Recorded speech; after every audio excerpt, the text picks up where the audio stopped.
Bueno, hoy vamos a ver el último tema que comprende a los lípidos. Definamos primero qué es una lipoproteína.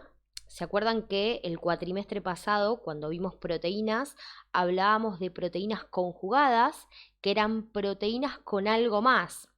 En este caso, ese algo más que se adiciona a la proteína van a ser lípidos. Ahora la pregunta es ¿por qué estos lípidos necesitan estar asociados a proteínas? La razón por la cual necesitan estar asociados a proteínas son varias. En primer lugar, las proteínas van a ayudar a vehiculizar los lípidos en sangre. Como ya saben ustedes, los lípidos y el agua no se entienden entre sí, no pueden formar uniones con el agua, y es por esa razón que las proteínas van a ayudar a los lípidos a poder moverse libremente en el agua de la sangre. Esa sería la primera razón y la más importante por la cual los lípidos deben unirse a proteínas. La segunda razón por la cual los lípidos se unen a proteínas es que algunas proteínas sirven para ser reconocidas por los receptores. ¿Qué significa esto? Cada lipoproteína va a contener en su composición distintas fracciones proteicas y a estas fracciones proteicas las vamos a llamar apoproteínas. Estas apoproteínas van a ser características de cada una de las lipoproteínas. Como ven acá en la diapositiva podemos ver que hay muchas distintas apoproteínas, apoproteína A, B, C, D, E, F y G, y de cada una de ellas sus variantes.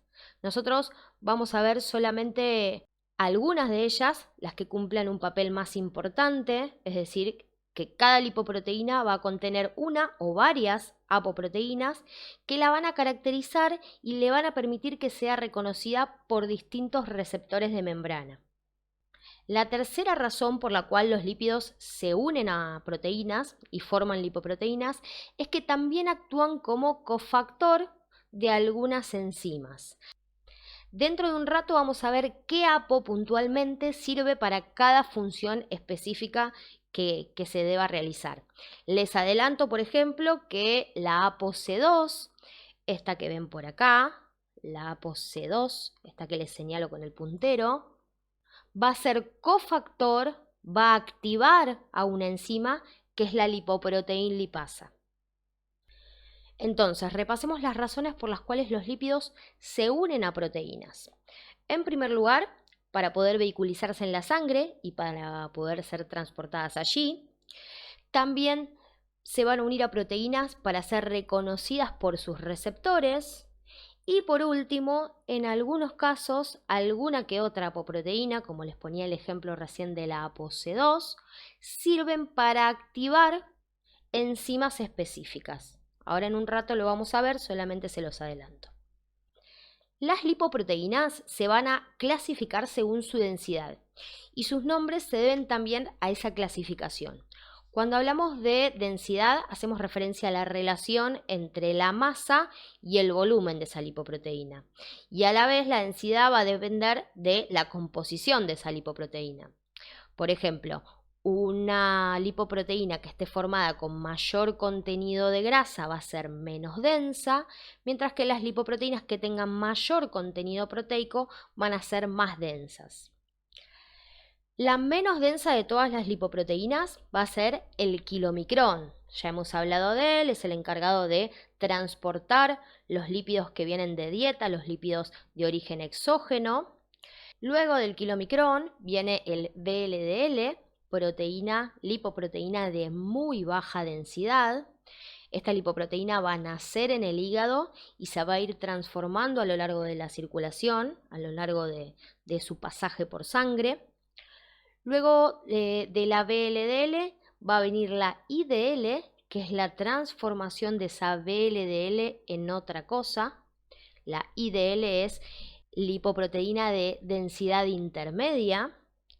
Luego esa IDL se va a transformar en LDL, lipoproteína de baja densidad, es lo que llamamos comúnmente colesterol malo.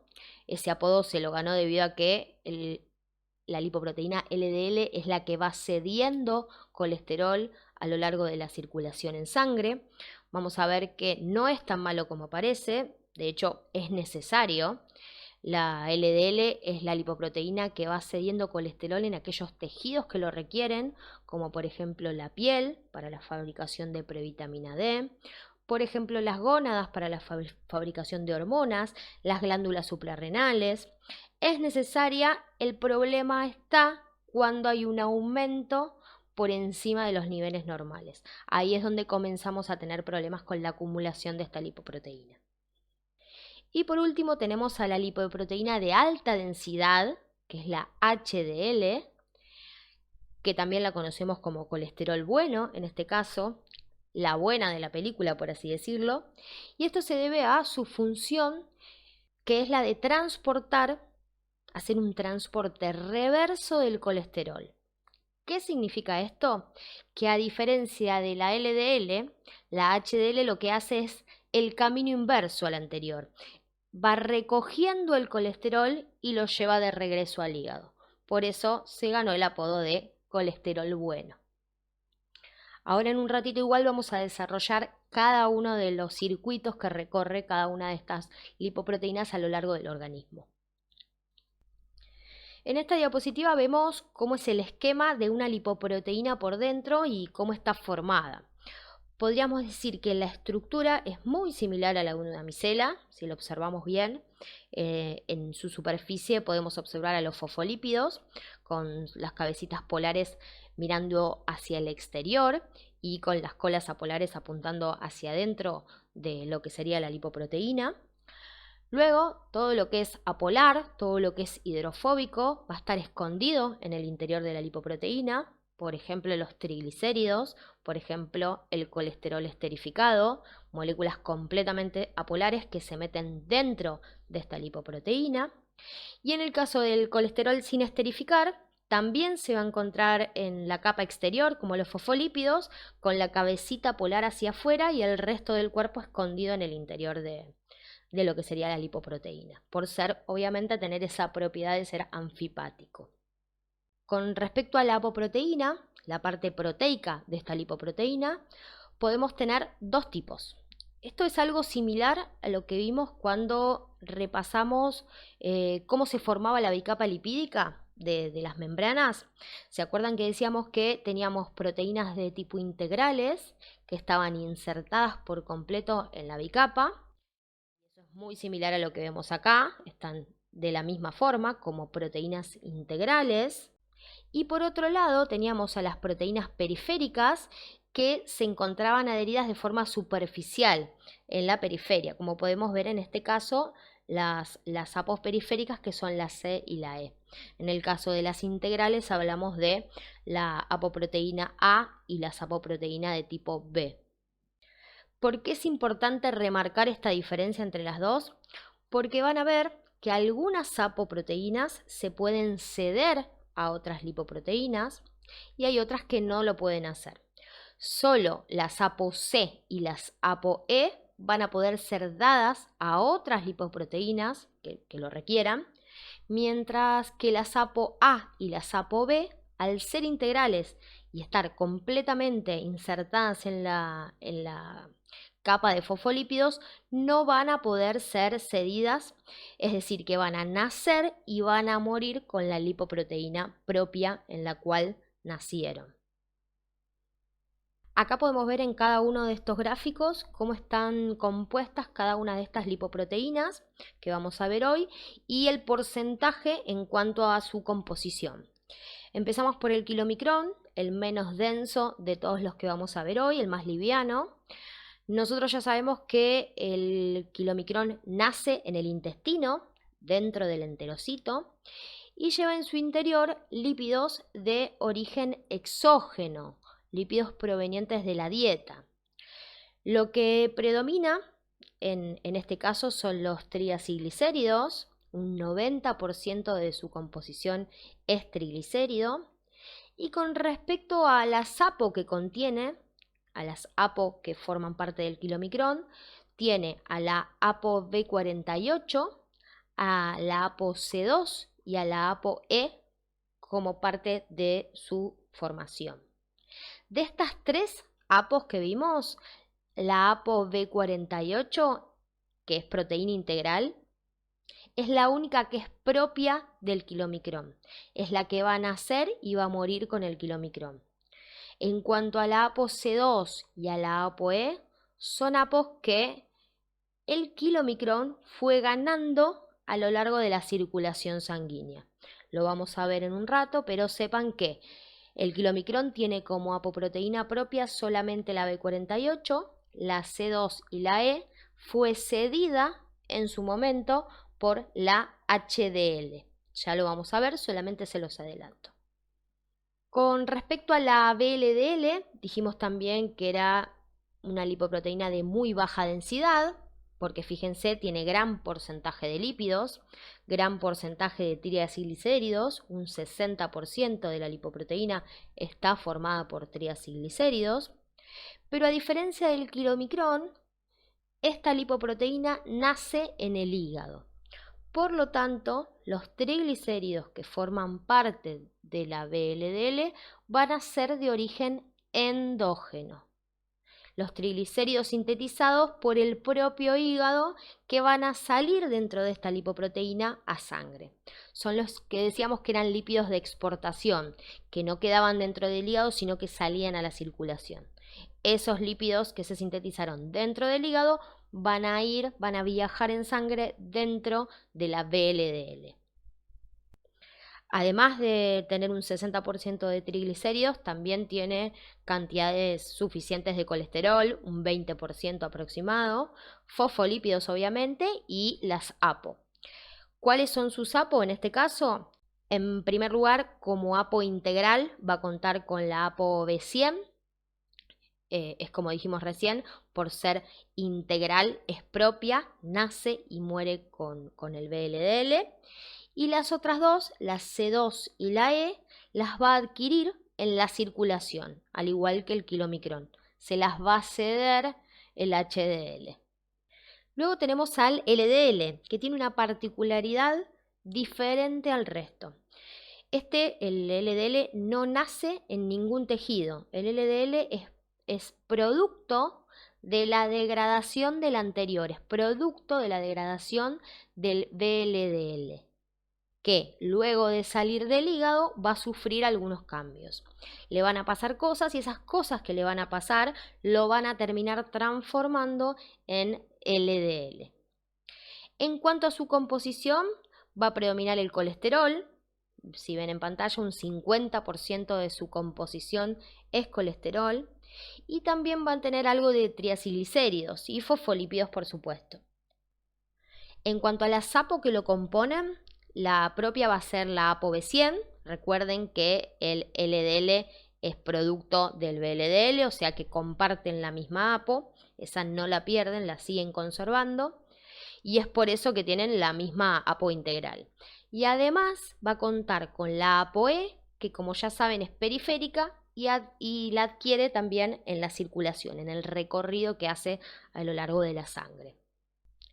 Por último tenemos a la HDL, lipoproteína de alta densidad, es como dijimos antes la más densa, la más pesada de todas, y esto se debe a que es la que mayor contenido proteico tiene y menor contenido de grasa. 40% de su composición es proteínas, además tiene gran cantidad de fosfolípidos, un 30% aproximadamente. En cuanto a la APO que lleva en su interior, la APO propia de la HDL va a ser la APOA, es la que nace y muere con él porque es integral. Y después tenemos a la C2 y a la E, que a diferencia de lo que hemos visto en las lipoproteínas anteriores, en este caso también son propias. La HDL nace con APOA, que es integral, y nace con E y C2, que son periféricas. Lo que ocurre en la circulación es que la HDL va a ir prestando, va a ir cediendo estas últimas dos, la C2 y la E, al resto de las lipoproteínas. Veamos ahora cómo es el recorrido que hace cada una de estas lipoproteínas a lo largo de su vida, dónde nacen, qué función cumplen y dónde terminan, dónde mueren. Bueno, arrancamos entonces por el kilomicrón. Nos vamos a ir acá arriba de la pantalla, donde tenemos la representación de lo que sería la célula intestinal, el intestino. Como ya saben, el kilomicrón nace en el interior del enterocito, lleva los lípidos de dieta, los lípidos exógenos, y predomina, como ya dijimos antes, los triacilglicéridos. Fíjense que acá tenemos la palabra kilomicrón abreviada. Acá abajo, si quieren, tienen todas las referencias de lo que está escrito en el gráfico. Tenemos la palabra kilomicrón naciente, con una N chiquitita dibujada al lado. Esta N chiquitita que significa naciente es como vamos a llamar al kilomicrón apenas se sintetiza en el enterocito. Es el kilomicrón que nace con su única apoproteína integral, que es la B48. Es con la que nace y muere. Después yo les había contado que en circulación va a ganar otras dos apoproteínas, pero el kilomicrón naciente solamente cuenta con la ApoB48. Lo que primero que va a ocurrir con este kilomicrón, que nosotros ya lo hemos dicho, se va a viajar por linfa hacia el confluente yúgulo subclavio izquierdo y recién ahí se va a incorporar a la circulación sistémica. Más o menos tarda 12 horas en ocurrir todo ese proceso.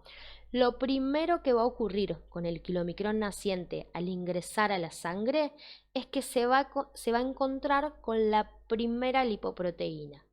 ¿Cuál va a ser esta? Se va a encontrar en primer lugar con la lipoproteína HDL. Cuando se encuentren estas dos lipoproteínas, el kilomicrón le va a pedir a la HDL que le preste dos APO. En primer lugar, la ApoC2 y en segundo lugar, la ApoE. Ahora veremos para qué la quiere, para qué el kilomicrón quiere esas dos APO. Este kilomicrón que gana la ApoC2 y la ApoE ya no se va a llamar más kilomicrón naciente, ahora lo vamos a llamar kilomicrón maduro. Fíjense, acá vemos, está esquematizado con ya las tres APO y kilomicrón maduro, ese es el nombre que va a llevar. Y veamos para qué les sirven, para qué pidió esas dos APO al HDL. Primero empecemos por la ApoC2. Cuando hablamos de las funciones de las APO al comienzo de la clase, les adelanté algo, les dije que una de ellas era que servía para activar algunas enzimas. En el caso de la ApoC2 va a activar una enzima llamada lipoproteína lipasa, una enzima que se encuentra adherida al endotelio de los capilares, una enzima plasmática. Y esta enzima, la lipoproteína lipasa, la LPL, es una enzima que rompe triacilglicéridos circulantes. Ojo acá, quiero hacer una salvedad con respecto a esto para que no se confundan al momento de estudiar. Esta es una enzima, la LPL, que rompe triglicéridos y recuerdan que nosotros habíamos visto otra enzima que también rompía triglicéridos dentro del tejido adiposo, que era la lipasa hormonosensible, enzima clave de la lipólisis. En este caso son diferentes y actúan en situaciones completamente distintas. Si bien las dos hacen lo mismo, las dos degradan triglicéridos, son completamente distintas y actúan en situaciones completamente distintas. Como nosotros ya sabemos, la lipasa hormonosensible, enzima clave de la lipólisis, que ocurre en el tejido adiposo, es una enzima que va a actuar en situaciones de ayuno, cuando necesitamos obtener energía porque estamos en ayunos prolongados, o también habíamos hablado que en actividad física también había lipólisis. Es una enzima que va a estar estimulada por el ayuno y por el estrés.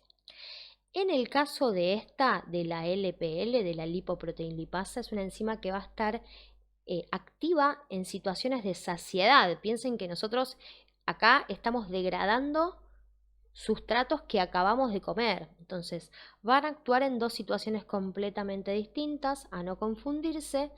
Y otra salvedad que hay que hacer entre estas dos enzimas es que la lipoproteína lipasa es una enzima que se encuentra en la circulación sistémica, es una enzima adherida a los capilares, y la enzima lipasa hormonosensible es una enzima tisular. Dicho esto, entonces, la lipoproteína lipasa hace la ruptura de triglicéridos, pero está inducida por insulina y la activa la ApoC2. Para esto el kilomicrón recibe a la ApoC2, esa es la razón por la cual se la pide al HDL, para tener quien active esta enzima. ¿Qué va a hacer el kilomicrón?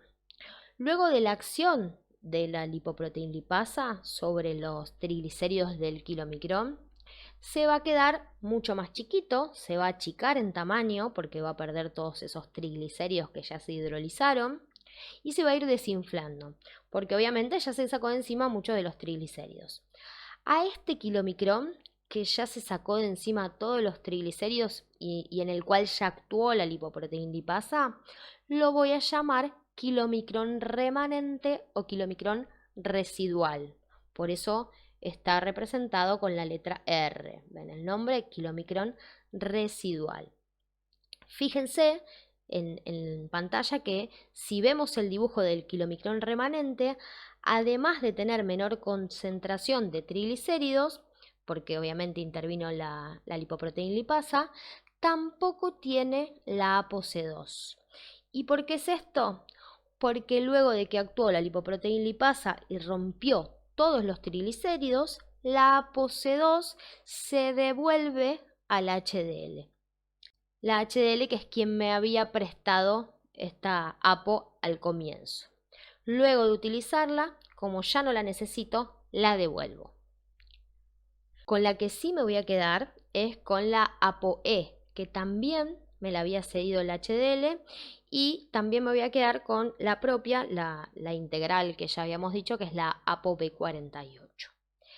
¿Qué función entonces van a tener estas dos? Sigamos acá, síganme con la flechita del kilomicrón remanente, vemos cómo continúa su recorrido, seguimos todo por acá, volvemos por aquí y subimos hacia la parte más alta de la diapositiva y vemos que ingresa al hígado. Este kilomicrón residual o kilomicrón remanente va a morir, va a terminar su recorrido en el hígado. Nace en el intestino entonces y muere en el hígado. Ese puntito que ven ahí en pantalla de color rojo donde termina la flecha es el receptor que le va a permitir al kilomicrón ingresar al hígado. Y ese receptor, el nombre de ese receptor es receptor ApoE-B48. Fíjense entonces, la función de la ApoE y de la ApoB48 va a ser la de ser reconocidas por el receptor hepático. Una vez que es reconocida y que ingresa al hígado, ahí termina la vida del kilomicrón. Veamos ahora qué ocurre con la VLDL. VLDL, entonces nos ubicamos en el hígado, estamos paraditos acá y nos encontramos con la VLDL naciente. Sale del hígado por las venas suprahepáticas con su ApoB100, que es la propia con la que nacía, y le va a ocurrir lo mismo, algo muy similar a lo que le ocurrió al kilomicrón. Lo primero que va a pasar con ella cuando sale a la circulación es que se va a encontrar también con la HDL, que le va a ceder, al igual que como pasó con el kilomicrón, el HDL le va a ceder ApoC2 y ApoE. Y esa VLDL naciente, una vez que recibe las APO cedidas por el HDL, se va a transformar en VLDL maduro. Luego, al igual que ocurrió con el kilomicrón, va a ser atacada por la LPL, por la lipoproteína lipasa, que va a degradar sus triglicéridos utilizando como activador la ApoC2, igual que con el kilomicrón, se repite la historia. Esta VLDL se va a convertir primero en IDL, una lipoproteína intermedia que todavía tiene algo de triglicéridos, no se hidrolizaron por completo. Y luego, una vez que se degradaron por completo todos los triglicéridos, se convierte en LDL. Una vez convertida en LDL, devuelve la ApoC2 al HDL. Acá podemos ver cómo la devuelve, cómo vuelve al HDL esa ApoC2. Y conserva la apopropia, que era la B100, y la E, que era la prestada por el HDL. Al igual que con el kilomicrón, la ApoB100 que conserva y la ApoE que conserva van a servir para ser reconocidas por los receptores. En cuanto a la composición del LDL, va a predominar el colesterol, tanto el esterificado como el sin esterificar. ¿Y qué es lo que va a hacer este LDL? Algunos LDL van a terminar como los kilomicrones remanentes en el hígado, y en este caso van a utilizar los receptores ApoE B100, que son propios del LDL en el hígado. Y otra parte de los LDL no van a ir a morir en el hígado, no van a terminar allí, sino que van a repartir el colesterol a los tejidos extrahepáticos. ¿Cuáles son esos tejidos? Bueno, todos aquellos que podrían necesitarlo, como dijimos antes, la piel para la síntesis de previtamina D, las glándulas suprarrenales para la síntesis de hormonas, las gónadas también, entre otros tejidos. Los receptores de esos tejidos extrahepáticos también se van a llamar ApoE B100. Por último, nos queda ver la vida del HDL. El HDL nace en el hígado. Hay una fracción muy pequeña que nace en el intestino, que es mucho menos importante. Principalmente vamos a decir que nace en el hígado como HDL naciente. Si miran en la diapositiva, lo tenemos aquí arriba graficado. Está graficado en forma de disco, es como un disquito. Habíamos dicho que está formado principalmente por fosfolípidos y proteínas y llevaba como propia a la ApoA, que era integral. Y también llevaba como periféricas propias de él a la ApoC2 y a la ApoE, que son propias, pero que las va a ir prestando, las va a ir cediendo a lo largo del recorrido en sangre. Este HDL naciente sale a sangre directamente, sale a sangre y lo primero que va a ocurrir es que se va a encontrar con una enzima llamada LCAT. Fíjense que está dibujada en la diapositiva también. La LCAT, la lecitin colesterol aciltransferasa, ese es su nombre completo, y es una enzima que se va a encargar de esterificar el colesterol.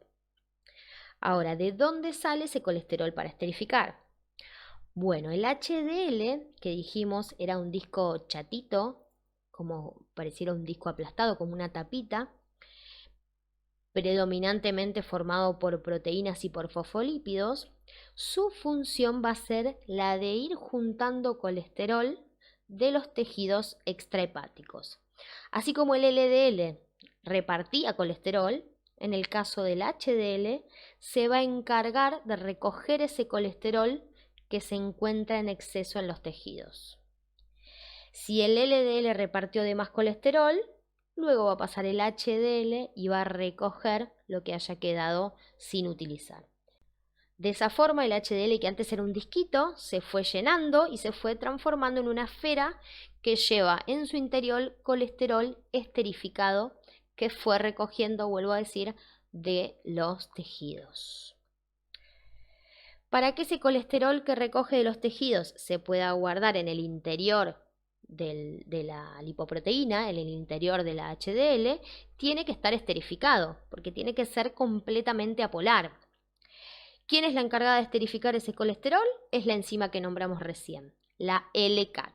La LCAT que además se activa por ApoA, justamente la proteína, la apoproteína propia del HDL es quien activa a esta enzima, a la LCAT, la enzima que se encarga de esterificar el colesterol que luego se va a guardar en el interior de la HDL.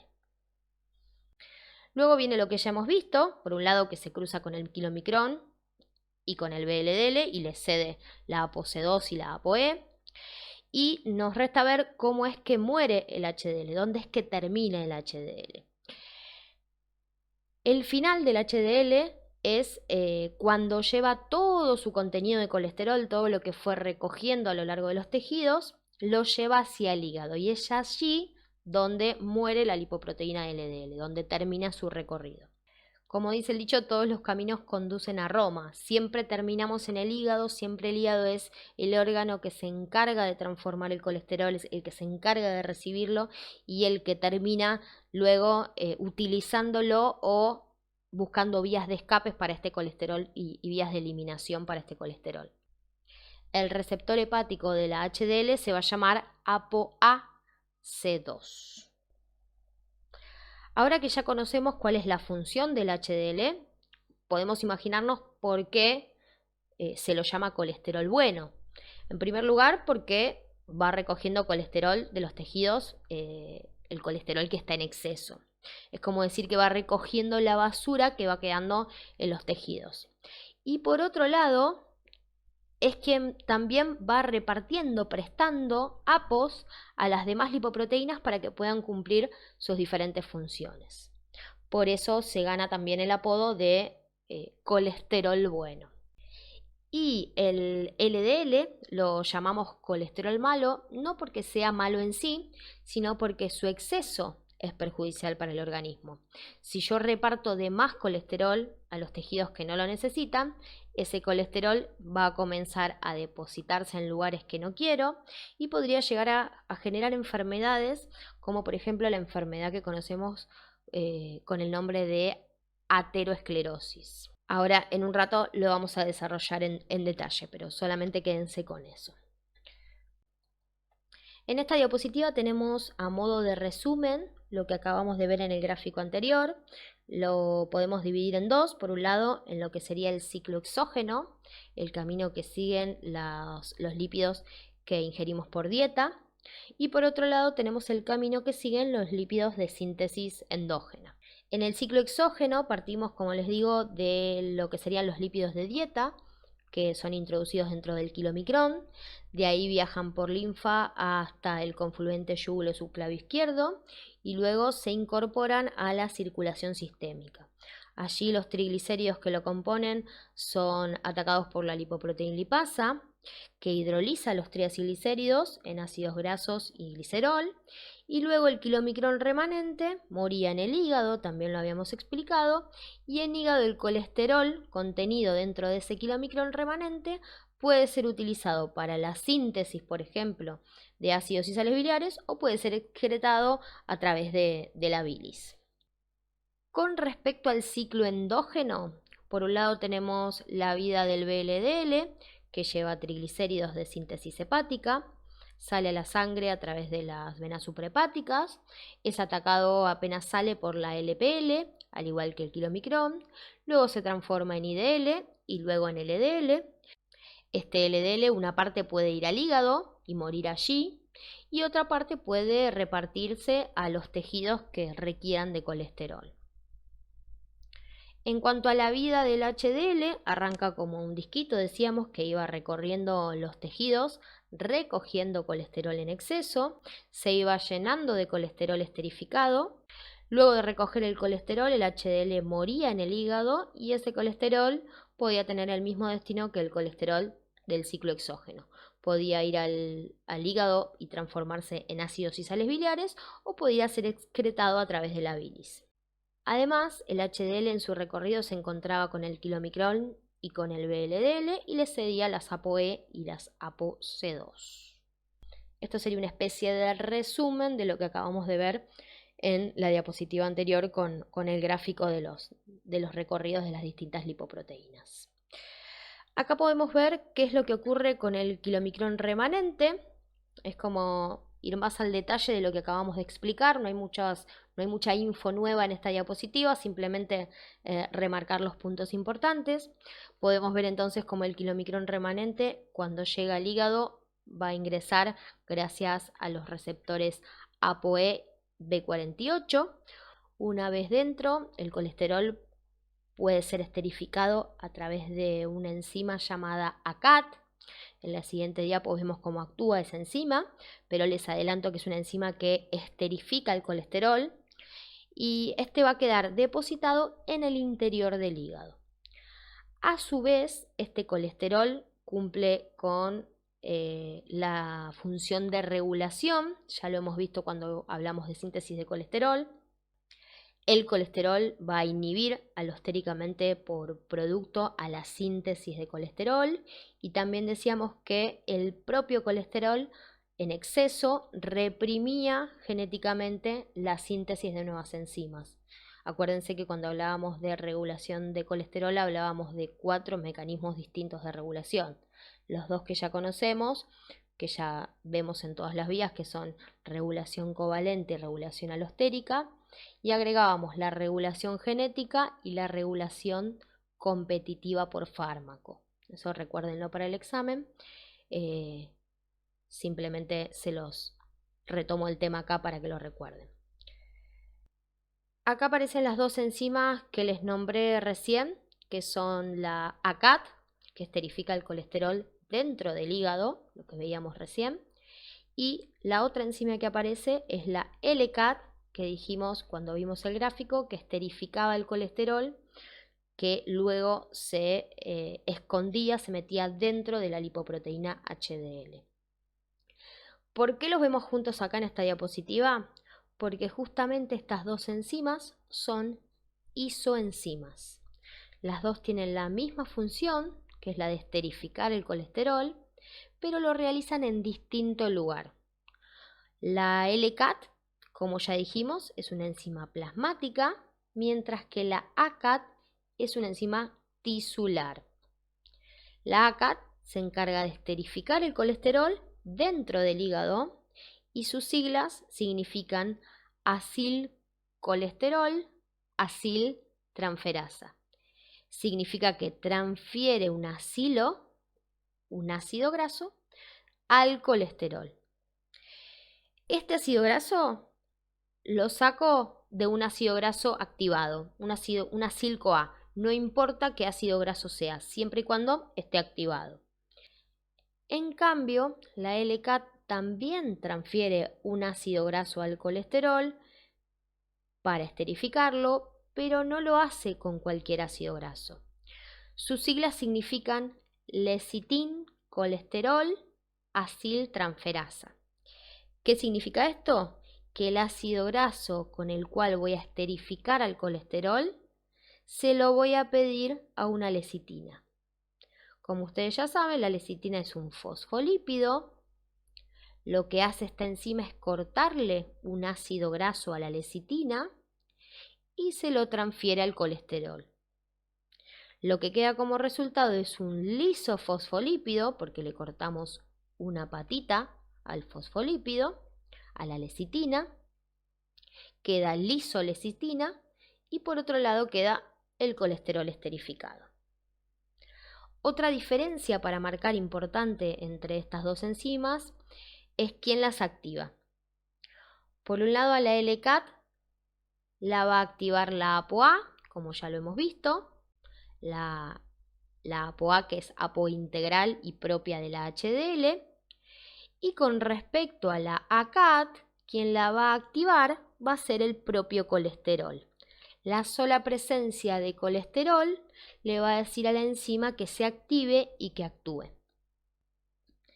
Con respecto a la LDL, en esta diapositiva vemos como una lipoproteína que a priori no debería generar ningún inconveniente, en exceso y combinada con algunos factores de riesgo, se termina convirtiendo en lo que conocemos como ateroesclerosis. Es la formación de placa de ateroma en las arterias. ¿Cómo es que ocurre esto? Recordemos que la función principal del LDL es la de repartir colesterol en los tejidos que lo requieran, mientras que los niveles de LDL se mantengan dentro de lo normal, no va a haber problema. El inconveniente es cuando los niveles de LDL aumentan por encima de lo esperado, aumentan por encima de lo normal. Si este LDL en exceso comienza a girar y girar por la sangre y no tienen dónde repartir el colesterol que tiene en su interior, corre el riesgo de ser atacado por distintos agentes oxidantes que van a modificar su estructura y que lo van a transformar en algo distinto, en un LDL oxidado. ¿Cuáles son estos agentes oxidantes? Los radicales libres, por ejemplo, provocados por la contaminación ambiental y por otros agentes tóxicos. El hábito tabáquico, el fumar, el consumo de tabaco genera radicales libres, genera agentes tóxicos que ayudan a la oxidación, no contribuyen con la salud en general y ayudan a la oxidación de estas lipoproteínas LDL. Si además a esto le sumamos la falta de actividad física, el paso del tiempo, porque simplemente el paso del tiempo, que es un factor que no se puede modificar, va endureciendo lo que serían nuestras arterias. Todo esto son agentes que van a ir modificando la estructura del LDL y esto va a significar que el LDL se va a oxidar y se va a ir deteriorando. El LDL que se ha modificado en su estructura, que se ha oxidado, ya no va a ser reconocido por sus receptores, porque es una estructura distinta a la que era en un principio. Entonces no va a poder repartir el colesterol que tiene en su interior. Como consecuencia de esto va a comenzar a girar y a girar en la sangre sin rumbo alguno. Y cuando los macrófagos, que son respuesta inmune inespecífica, detectan a estos LDL oxidados, van a intentar destruirlo, van a intentar fagocitarlo. Lo que hacen es fagocitarlos, sí, los comen, pero una vez dentro no los pueden destruir, no los pueden degradar. Y como resultado de esto vamos a tener macrófagos recargados de grasa, macrófagos recargados de colesterol oxidado, a lo que vamos a llamar células espumosas, que no son más que macrófagos llenos de colesterol en su interior, y estas células espumosas van a comenzar a depositarse en el subendotelio arterial.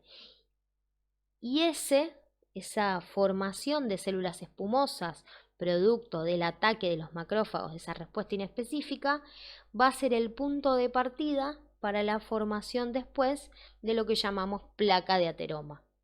Ahora en un par de diapositivas más adelante vamos a explicar bien a qué nos referimos cuando hablamos de placa de ateroma, pero este es el punto de partida por el cual comienza la formación de aterogénesis, comienza la formación de placa de ateroma y comienza el mayor riesgo que conlleva enfermedades cardiovasculares a largo plazo. Acá en esta diapositiva vamos a agregar algunos conceptos que están relacionados con el HDL. Esto sería el ciclo de cómo nace y cómo muere el HDL. Nace como un disquito, esto ya lo dijimos. Luego se va recargando de colesterol, que previamente se esterifica gracias a la enzima LCAT.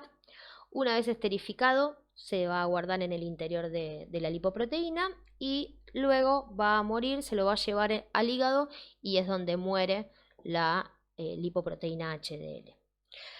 Así como dijimos que el LDL en exceso es perjudicial, en el caso de los HDL, en el caso de la lipoproteína HDL, ocurre todo lo contrario.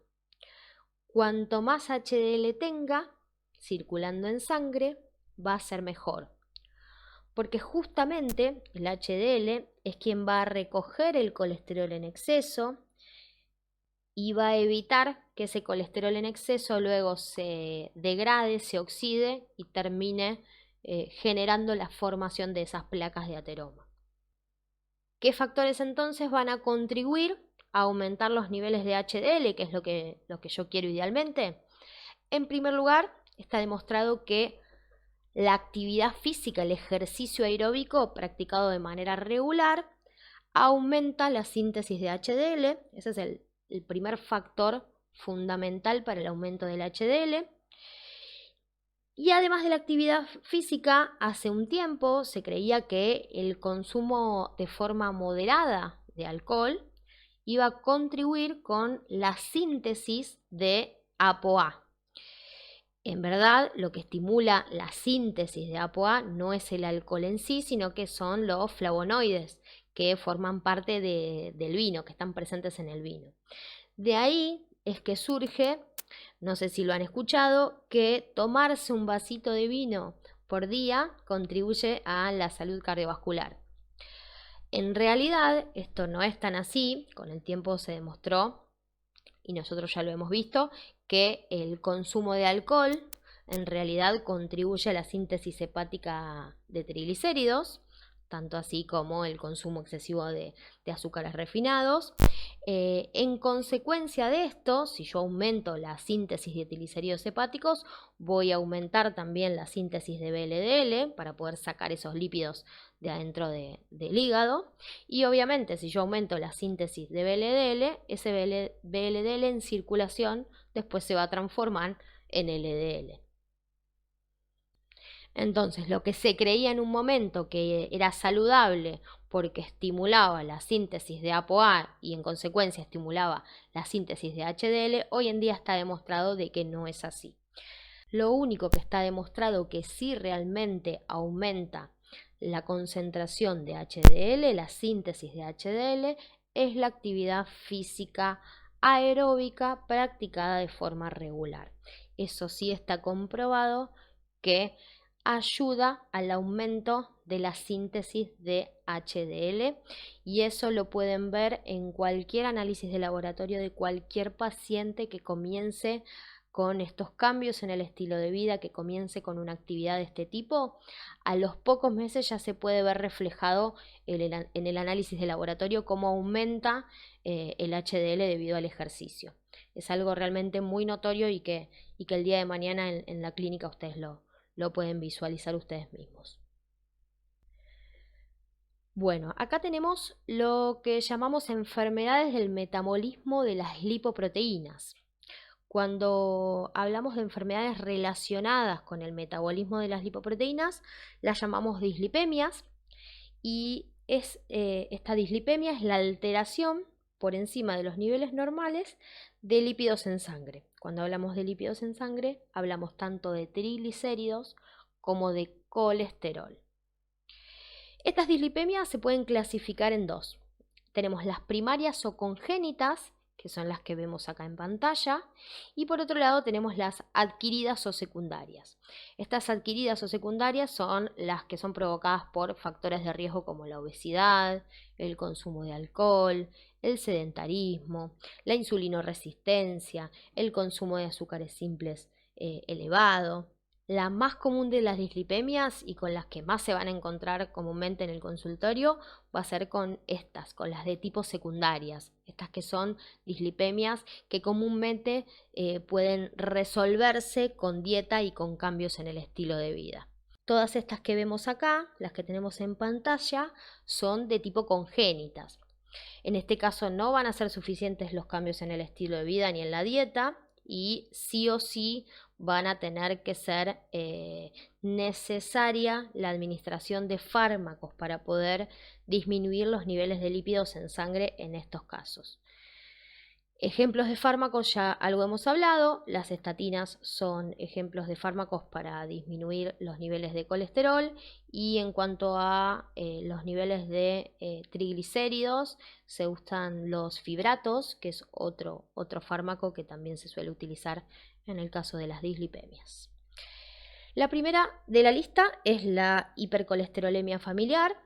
Esta es una de las más frecuentes dentro de las dislipemias primarias, de las dislipemias congénitas. Aproximadamente 1 de cada 500 personas tienen esta enfermedad. En este caso, la lipoproteína elevada en sangre va a ser la LDL, la que llamamos colesterol malo. Esto se debe a una deficiencia en los receptores de LDL, y nosotros sabemos que si falla el receptor, no voy a tener forma de vaciar su contenido, no voy a tener forma de ir repartiendo el colesterol. En ese caso, el problema va a ser el depósito de estos LDL en los tejidos. Si yo no tengo forma de vaciarlo, no lo voy a poder metabolizar correctamente. En este caso el problema no va a estar en la síntesis, no va a haber una síntesis excesiva, sino que va a haber un aumento provocado por no poder degradar estos LDL. Estas personas desde pequeñas ya cursan con colesterolemias de 500 a 600 miligramos y obviamente también suelen tener enfermedades cardiovasculares a edades muy tempranas. Cuando hablamos de niveles normales de colesterol total en sangre, nos referimos a valores por debajo de 200 miligramos por decilitro. Imagínense el riesgo de estas personas que casi triplican los valores normales de colesterol. En segundo lugar tenemos a la hiperlipidemia familiar. En este caso la lipoproteína implicada es la VLDL. Recordemos que los lípidos que más predominan en la VLDL eran los triglicéridos, es decir, los triglicéridos van a estar elevados en sangre en este caso, y el colesterol también va a estar en forma normal o ligeramente aumentado. En estas personas que padecen de esta enfermedad, los niveles de triglicéridos en sangre van a alcanzar niveles entre 250 y 700 miligramos, cuando en realidad los niveles normales deseables son por debajo de 150 miligramos. En tercer lugar tenemos a la hiperlipidemia familiar combinada. En este caso hay un aumento tanto del colesterol como de los triglicéridos. Esta es la segunda más frecuente de las dislipemias primarias. En este caso la causa de la elevación se cree que es la producción excesiva de ApoB100, apoproteína integral, tanto de la VLDL como de la LDL. La cuarta de estas enfermedades es la dis-beta lipoproteinemia, muy poco frecuente, una de cada 10.000 personas la padecen. Esta enfermedad cursa con elevados niveles de IDL y se van a ver afectados tanto los niveles de colesterol como los de triglicéridos, al igual que ocurría en la anterior, en la tercera que hemos visto. En este caso, el defecto se cree que es producto de un defecto en la síntesis de ApoE. Después tenemos a la deficiencia familiar de LPL, la lipoproteína lipasa. Recuerdan, era la enzima que degradaba tanto los triglicéridos provenientes del kilomicrón como los de la VLDL. Al haber una deficiencia de esta enzima, va a haber elevados niveles en sangre de kilomicrón y de VLDL, tanto triglicéridos de origen endógeno como triglicéridos de origen exógeno. Y por último tenemos a la hipoalfa lipoproteinemia, que cursa con niveles bajos de HDL. En este caso, si bien no está comprobado cuál es el origen del defecto, se cree que radica, la hipótesis es que el defecto radica en la síntesis defectuosa de la ApoA. ApoA, que ya sabemos, es proteína integral de la HDL. Acá vemos la representación gráfica de una placa de ateroma, el colesterol que fue oxidado por los distintos factores que yo antes les describía, como tabaquismo, peróxidos, radicales libres. Ese colesterol es fagocitado por los macrófagos, que son justamente respuesta inespecífica. Comen, pero luego no lo pueden destruir. A causa de esto se va a formar la células espumosas que son macrófagos llenos de colesterol oxidado, y estas células espumosas se van a ir quedando depositadas en el subendotelio de las paredes arteriales. Este cuerpo extraño, estos cuerpos extraños en realidad, estas células espumosas que están acumuladas en las paredes del subendotelio de las arterias, van a comenzar a desencadenar toda una respuesta inflamatoria y van a comenzar a llegar todos los mediadores de la respuesta inflamatoria. Ustedes seguramente esto ya lo han visto.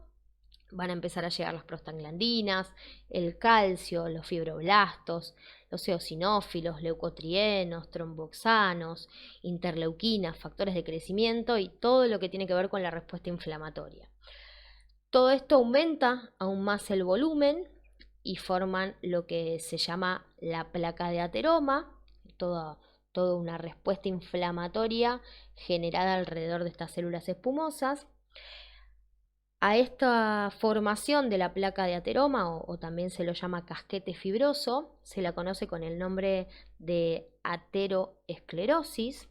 La formación de esta placa de ateroma, por un lado va a disminuir la luz de la arteria, y el mayor riesgo es que se obstruya por completo la circulación sanguínea, que se obstruya por completo la luz de la arteria, y ahí estaríamos hablando de un infarto, de muerte del tejido por falta de irrigación sanguínea.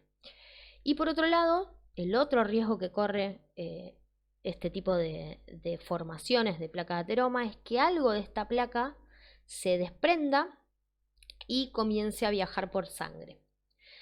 A esto que comienza a circular por la sangre, este pedacito de placa de ateroma que circula en sangre, lo vamos a llamar trombo, y ese trombo que está circulando en la sangre es muy riesgoso porque puede obstruir vasos más pequeños. Por ejemplo, las arteriolas del cerebro puede llegar hacia allí y provocar lo que sería un ACV isquémico, un accidente cerebrovascular. Ese sería el mayor riesgo que podríamos tener cuando se desprenden algún tipo de pedacito de esta placa de ateroma. Por último, tenemos en esta diapositiva algunos signos que pueden verse en pacientes que padecen de dislipemias, sobre todo las dislipemias de tipo genéticas, las que les acabo de contar. Cuando los niveles en lípidos son tan elevados, no solamente circulan en sangre, sino que también se comienzan a depositar a nivel subcutáneo. En este recuadrito de arriba podemos ver lo que son los santomas, por aquí y por aquí. Tenemos a los santomas eruptivos, que por lo general están generados por aumento de triglicéridos en sangre. Y después tenemos a los santomas tuberosos, lo que vemos acá se puede ver que es, por lo que parecería ser un codo. Suelen acumularse también en las articulaciones. En este caso, en el caso de los santomas tuberosos, son provocados por depósitos de colesterol. En la foto de abajo tenemos a los que llamamos santelasmas y se generan por la acumulación de colesterol en párpados. ¿Ven? Podemos ver como estas bolsitas de color amarillo que son depósitos de grasa, depósitos de colesterol a nivel subcutáneo. Y después tenemos lo que se llama lipemia retinalis, que son estos anillos de grasa que se forman alrededor de la retina. Si ven acá, lo podemos ver, esta parte blanquita que se ve acá alrededor del ojo, es esa acumulación, en este caso, de colesterol alrededor de la retina. Bueno, hasta acá llegamos entonces con este tema. Cerramos con lo que sería la unidad de metabolismo de lípidos.